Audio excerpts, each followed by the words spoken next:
palabas ng TV at radyo at maging sa dyaryo, headline sa balita.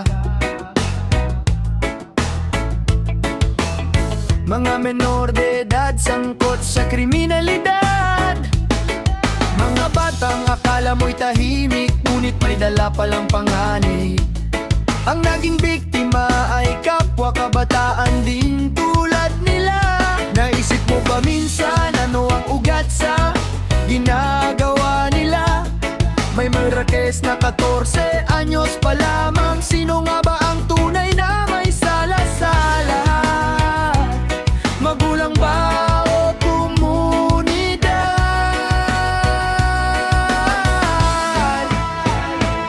Mga magulang na pinabayaan ng mga anak, naliligaw ng landas, walang magulang ang gumakabay sa tinatahak na buhay.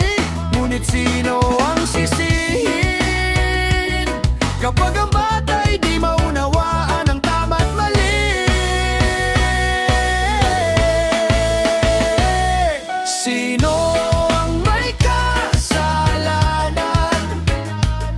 kapag ang bata'y nahuhulog sa dilim na lansangan? Sino ang may kasalanan kung ang tahanay hindi nagbigay ng landas ng kabataan? Menor de edad, hindi pwedeng ikulong kahit pa malaki ang ginawang kasalanan.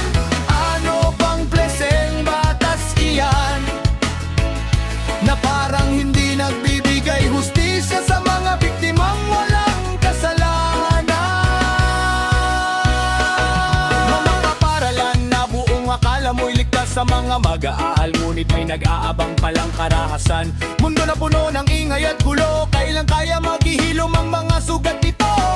Nakakulong sa kahirapan, nakakulong sa kawalan, hindi alam kung saan sila patutungo hanggang sa mahanap nila ang daan patungong karahasan. Mga magulang na pinabayaan ng mga anak, naliligaw ng landas, walang gumagabay. Ngunit sino ang sisihin kapag ang bata'y di maunawaan ang tama't mali? Sino ang may kasalanan kapag ang bata'y nahuhulog sa dilim na lansangan? Sino ang may kasalanan kung ang tahanay hindi nagbigay ng landas ng kabutihan? Menor de edad, hindi pwedeng ikulong. Ano bang kilaseng batas yan? Hindi lang ang bata, hindi lang ang magulang, hindi lang ang batas, hindi lang ang bayan. Ito'y problema ng mamayan. Dapat tayong magkaisa para hanapin ang solusyon.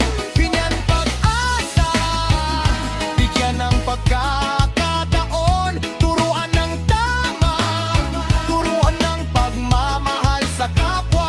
Huwag na nating hayaan pang mangyari ang mga ganitong kwento sa ating mga lipunan. Sino ang may kasalanan? Baka tayo rin mga